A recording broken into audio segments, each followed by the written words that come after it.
Kecerdasan Sinteyong panggil banyak pemain keturunan di pos pertahanan untuk bangun fondasi yang kuat. Di informasi bola selanjutnya, jika sudah tidak menjadi pelatih timnas Indonesia, Sinteyong ternyata mengungkap keinginannya. Yang terakhir, Indra Syafri mengungkapkan kondisi terakhir timnas Indonesia U24 jelang versus Kyrgyzstan malam ini. Simak selanjutnya bersama saya di sini untuk Anda.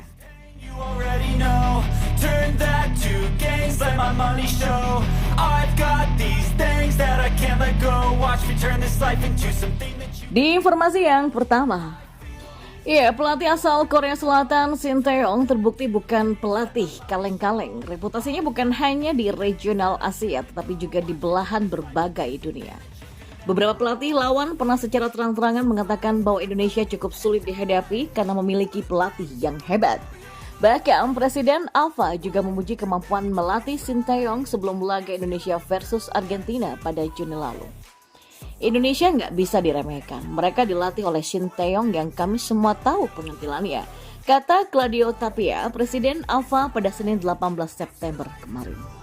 Sinteyong memang cerdas, ia selalu menerapkan taktik yang berbeda tergantung lawan yang dihadapinya. Ia adalah tipikal pelatih yang mengerti seberapa jauh kemampuan pemainnya dan seberapa kuat pemain lawan. Siapa yang menyangka Korea Selatan bisa mengalahkan Jerman 2-0 di Piala Dunia 2018 saat mereka masih dilatih oleh Sinteyong. Padahal skuad mereka cukup jomplang, tapi pada akhirnya kemenangan tetaplah kemenangan meskipun bermain bertahan sepanjang laga. Demikian dengan Indonesia, pertanyaan mengapa Sinteyong cenderung merekomendasikan banyak pemain bertahan untuk dinaturalisasi perlahan mulai terjawab. Pertahanan terbaik adalah kunci untuk meraih kemenangan. Tanpa bermain bertahan dengan teknik mumpuni, bola tak bisa dialirkan dengan baik juga ke lini tengah ataupun ke lini serang. Dalam beberapa laga terakhir, pertahanan Indonesia terlihat sangat solid, bahkan pada laga melawan Argentina. Timnas Indonesia hanya kalah 2-0, hanya meski itu hanya sekedar laga persahabatan. Saat melawan Turkmenistan, pemainan apik Sandi dan Jordi juga mampu mengamankan lini belakang Indonesia yang juga menyuplai bola dengan baik ke lini tengah dan juga serang. Sinteyong merupakan pelatih yang mengerti kemampuan pemainnya, hanya ia dan pemainnya yang tahu taktik apa yang akan dipakai di pertandingan. Dan di informasi bola selanjutnya, ada rumor jika kontrak Sinteyong akan berakhir pada Desember 2023. Tetapi mengenai kontrak Sinteyong sebagai pelatih timnas Indonesia yang diperbarui kembali belum ada kepastian.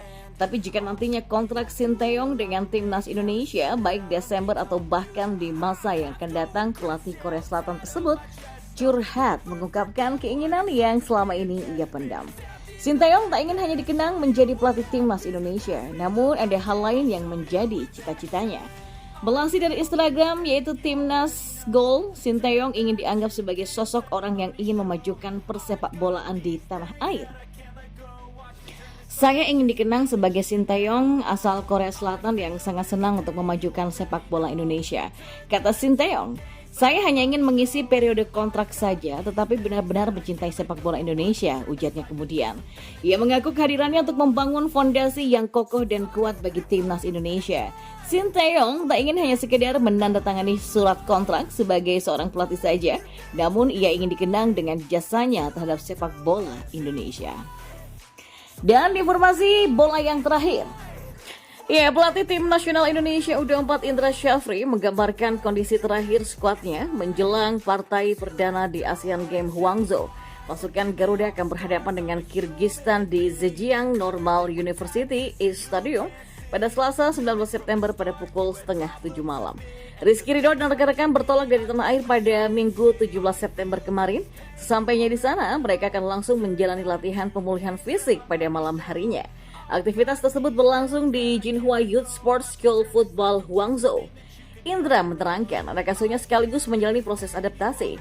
Komposisi timnas Indonesia U24 masih belum lengkap, masih sekitar 19 pemain saat itu. Ia menunggu beberapa penggawa Garuda lainnya menyusul. Striker Ramadan Sananta dipastikan batal bergabung karena menurut Indra sebelumnya Persis Solo sudah mengizinkan Ramadan untuk berangkat ke China. Tapi pada akhirnya Sananta tak dibolehkan berangkat, padahal ID card sudah diterbitkan oleh panitia Asian Games. Tiket keberangkatan ke Guangzhou juga sudah disiapkan untuk semua pemain yang menyusul dengan penerbangan pada tanggal 18 September dini hari. Kata juru taktik 60 tahun ini di situs resmi PSSI pada Senin kemarin. Sejumlah punggawa Garuda yang baru berangkat antara lain adalah Alfeandra Dewangga, Ananda Raihan, Rahmat Irianto, serta George Brown, dan dua lainnya masih mengalami cedera dan sakit, ada Beckham Putra dan juga Kadek Arel. Semua pemain yang 22 orang itu sudah punya ID card Asian Games dan nggak bisa lagi diganti karena kita sudah mengganti 9 pemain dari daftar yang sudah kita daftarkan di awal, kata Indra. Ya, pelatih yang sukses membawa medali emas SEA Games 2023 itu menegaskan semua dinamika yang terjadi di dalam negeri biarlah menjadi masalah internal. Namun saatnya mereka harus fokus pada agenda di depan mata. Semua amunisi yang ada siap tempur. Indra pun meminta doa dan dukungan dari masyarakat Indonesia. Ia berterima kasih kepada klub yang sudah banyak membantu timnya selama ini, walaupun harus kekurangan pemain. Klub-klub tersebut tetap melepas personel mereka demi kepentingan negara. Terima kasih banyak yang sudah membantu kepentingan merah putih kita, kata Indra. Ia pun enggan memberikan beban kepada pasukan ya, sementara target mereka yang terpenting bisa lolos dari putaran grup. Selain Kyrgyzstan U24, Indonesia juga akan berhadapan dengan Taiwan dan juga Korea Utara. Sohadat VN bahkan sampai melabeli skuad asuhan Indra Syafri sebagai tim dengan kekuatan paling elit dari kawasan Asia Tenggara di ajang nanti. Menurut mereka, Thailand, Vietnam, dan Malaysia bahkan tak sebanding dengan kekuatan timnas U24 Indonesia dengan skuad seperti itu. Indonesia membawa timnas mini ke Asian Games 2022. Dalam daftar yang diumumkan ada 11 pemain yang baru mengikuti kualifikasi Piala Asia U23 2024. Dan daftar ini pun juga memuat nama-nama familiar dari timnas Indonesia seperti Rizky Ridho, Alfeandra Dewangga, Rahmat Irianto, Rumakie, Egy Maulana, dan keenam pemain ini akan bermain reguler di Piala AFF 2022 dan SEA Games ke-32 membawa Indonesia menempati posisi ketiga perebutan medali emas Piala AFF dan juga SEA Games, dan bisa dibilang dalam konteks tidak banyak klub tuan rumah yang melepas pasukannya untuk Asian Games bukan turnamen FIFA sehingga klub berhak untuk tidak memberikan kelonggaran. Dan inilah kekuatan paling elit yang bisa didatangkan sepak bola Indonesia ke Hangzhou, negara China, untuk bersaing